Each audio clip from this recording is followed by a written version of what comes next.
Shock, horror, heartbreak. What happened in Uvalde is a horrific tragedy. More than a dozen innocent children killed in Texas. This school has children that are in second, third, and fourth grade. What we're learning about the shooting at an elementary school just 2 days before summer break. When parents drop their kids off at school, they have every expectation to know that they're going to be able to pick their child up. And we begin with that heartache being felt all around the country. Good evening, and thank you for joining us for Denver 7 News at 5. I'm Ann Trujillo. I'm Shannon Ogden. A school shooting this afternoon in Texas, and this time it was at an elementary school. It was Robb Elementary in the small town of Uvalde, and that school for second, third, and fourth graders is about 80 miles west of San Antonio. So we know 14 students were killed. A teacher was also killed. And this tragedy happened 2 days before school lets out for the summer. Denver 7's Patrick Perez is live in the newsroom with what we know at this hour. And Patrick, the president has just ordered flags to be flown at half staff for yet another horrible shooting in our country.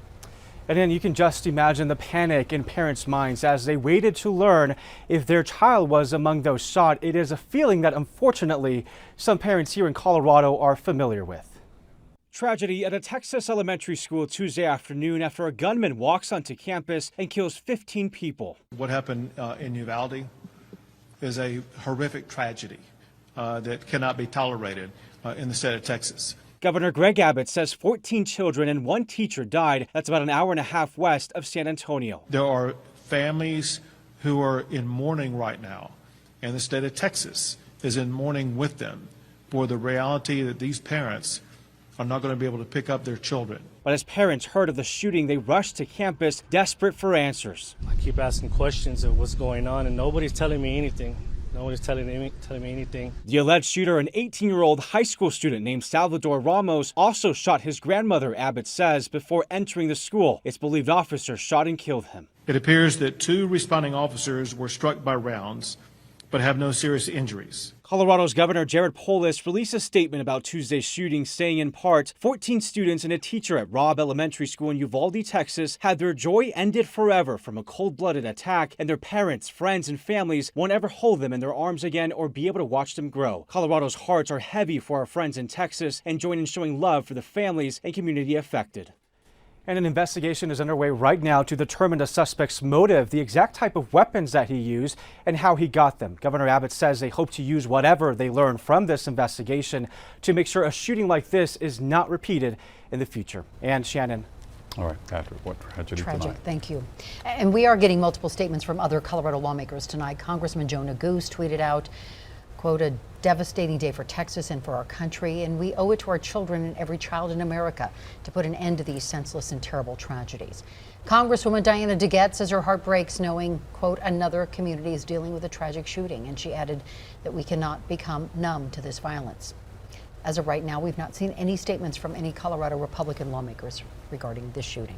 President Biden's currently flying back from his trip to Japan, expected to make a statement later tonight when he lands. And we're also waiting for another local press conference from Texas with the very latest on the elementary school shooting. Once that happens, we will bring it to you on air and, of course, on the denverchannel.com. You can also get the very latest on our free Denver 7 Plus app.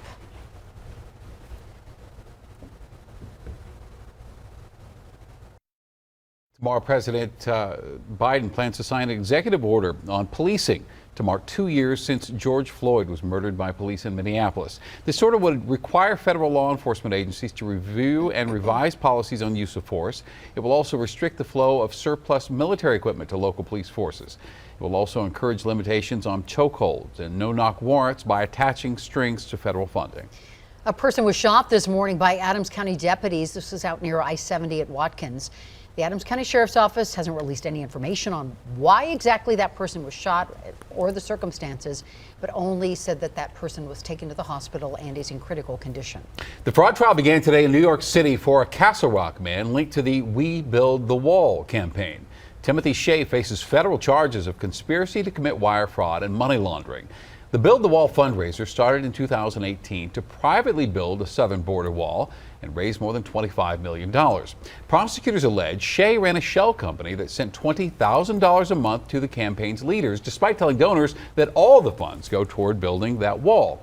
Two other men are facing charges for this alleged scheme. A former Trump strategist, Steve Bannon, was actually arrested for his links to this campaign, but was pardoned by the former president last year.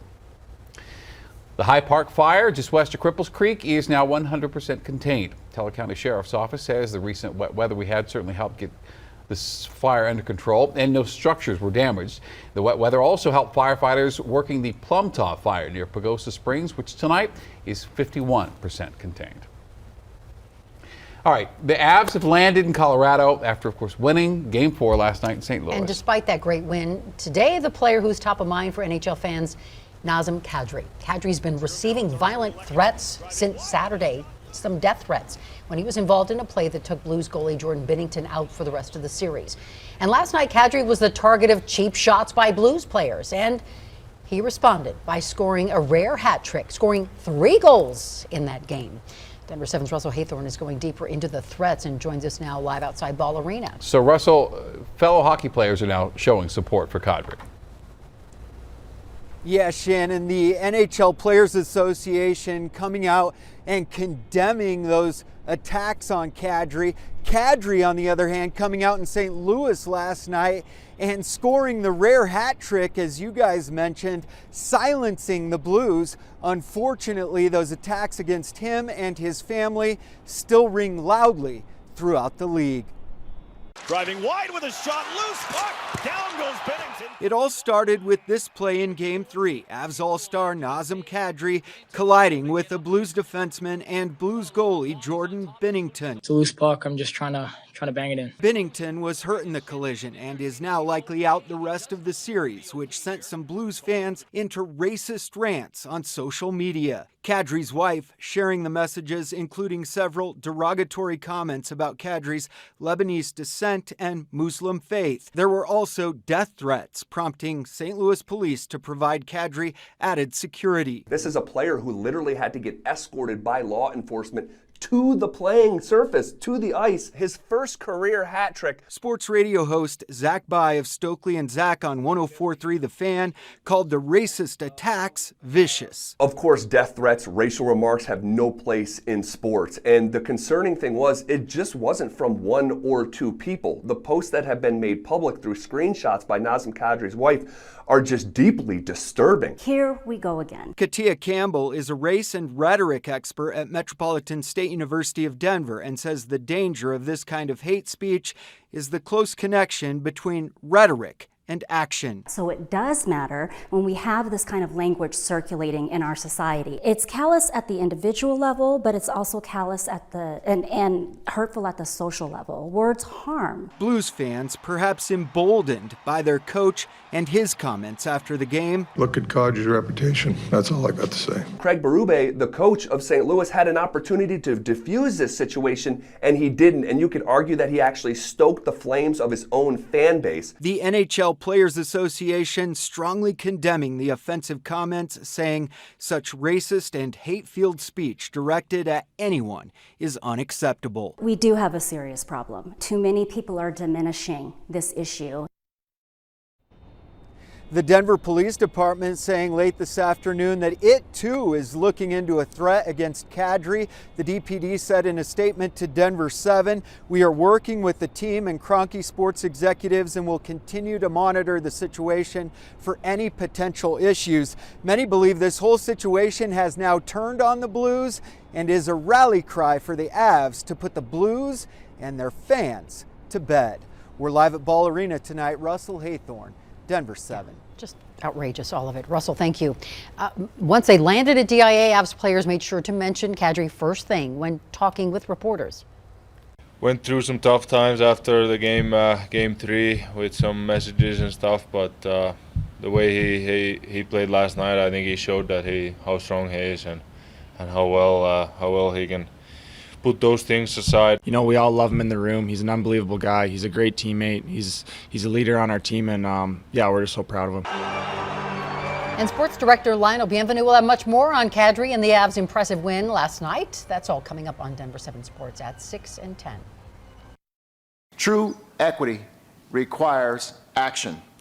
Action at the level, action to level the playing field and ensure that opportunity is available and accessible to everyone. Today, Denver's Mayor Michael Hancock and DIA CEO Phil Washington signed a pledge to increase minority contracts at the airport. Specifically, this pledge looks to improve public contracting practices by creating more opportunities for historically underutilized businesses at DIA. The DIA says it expects 1.2 million travelers during Memorial Day weekend. The airport says those numbers could meet or exceed Memorial Day traffic records set before the pandemic in 2019. Friday and Monday are expected to be the busiest days. Well, today the State Board of Education finalized a decision to remove the Adams 14 School District's accreditation and then begin considering its reorganization. The board initially voted to remove it earlier this month after years of low performance and graduation rates. Well, the board says it wants the district to be successful and wants the district to reorganize to benefit students.